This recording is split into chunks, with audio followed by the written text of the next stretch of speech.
start chopping up our parsley. I really didn't measure this out. I just kind of cut some off. But I will say that what I cut wasn't enough. I ended up having to cut up a little bit more for garnish. But yeah, we're going to take this parsley and we're going to chop this all up. And we're going to split it in half. We're going to put half of it in one bowl and half in another. One is going to be for the inside mixture for our stuffed shells. It's going to be mixed with the ricotta. And the other one is going to be used inside or with the butter and garlic for the garlic bread.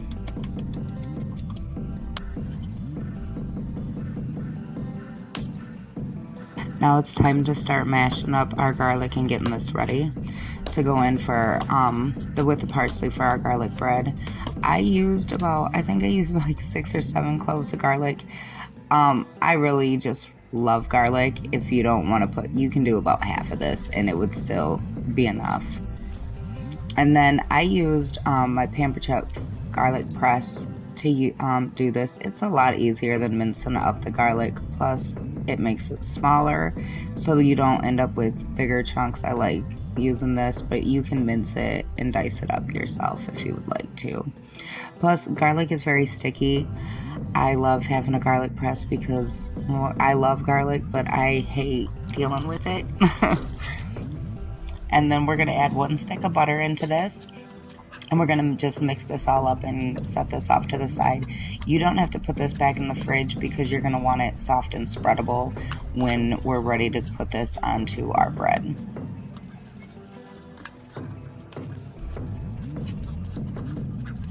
Now we're going to dice up our green onion. And we're going to use this in our mixture for our ricotta cheese.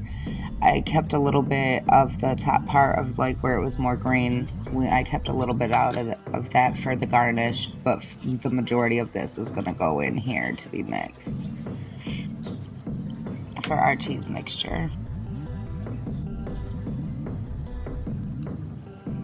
Now our parsley and green onion that we have, we're going to go ahead and add 1 tub of our ricotta cheese into this.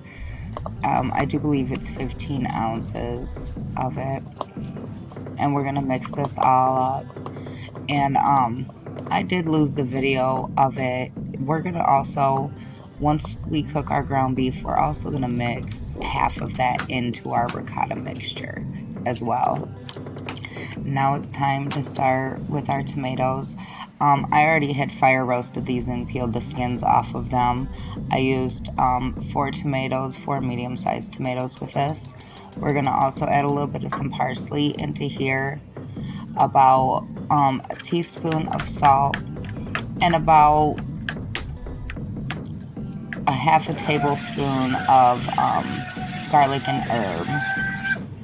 Once we've added our seasonings into this, we're going to go ahead and just kind of chop and mix this up a little bit more. We're also going to add about a 1/4 cup of water into here. And then I ended up, I like my immersion blender, so I pulled that out. If you don't have one of these, you can also just take this and put it into a blender as well. But I took my immersion blender to this, and then once I had this all mixed up, we're going to go ahead and add about the full can of a tomato paste.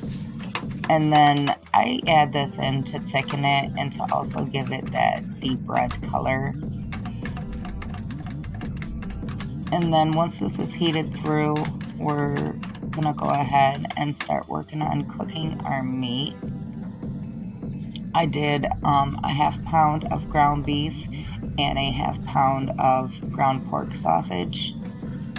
And I added to this, we did a 1/2 tablespoon of paprika, a tablespoon of parsley, a teaspoon of salt. As you're cooking this up, you're going to want to make sure that the meat is chopped up pretty small. You don't want too big of pieces in this because we are going to be adding half of this mixture, or half of our beef, into our ricotta mixture to put inside of our shells, so you're not going to want big pieces. Once it's fully cooked and you've taken half of it out and put it in for the ricotta, we're going to go ahead and add our tomato sauce that we made to our meat. We're going to take half of this and we're going to pour this into the bottom of the pan that we're going to be using for our shells. Once you're ready, we're going to just take our ricotta mixture, and you're going to want about a tablespoon in there. You want them filled but not over full. And go ahead and start just filling all these up and setting them on in there. Once this is done, we're going to go ahead and take the other half of our tomato sauce, and we're going to pour this all over the top of our shells, and then sprinkle on some cheese. You can use mozzarella or any kind of white cheese that you'd like. I went with an Italian blend for this. And then we're going to throw it into the oven for at 350 degrees for about 25 to 30 minutes. Once you start seeing your sauce start to bubble and boil in there, you know that it's all heated through and it's about done. Your ricotta cheese won't take long to heat up.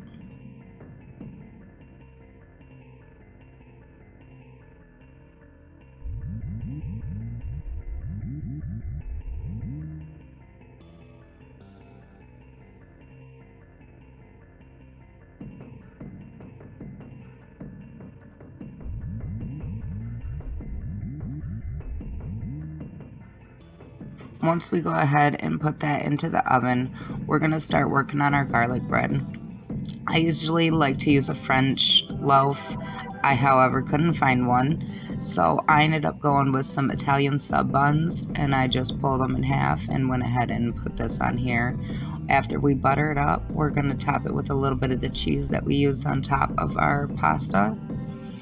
And once the pasta's done, we're going to go ahead and throw our bread in there at 475 degrees for about 10 minutes. You want to check it.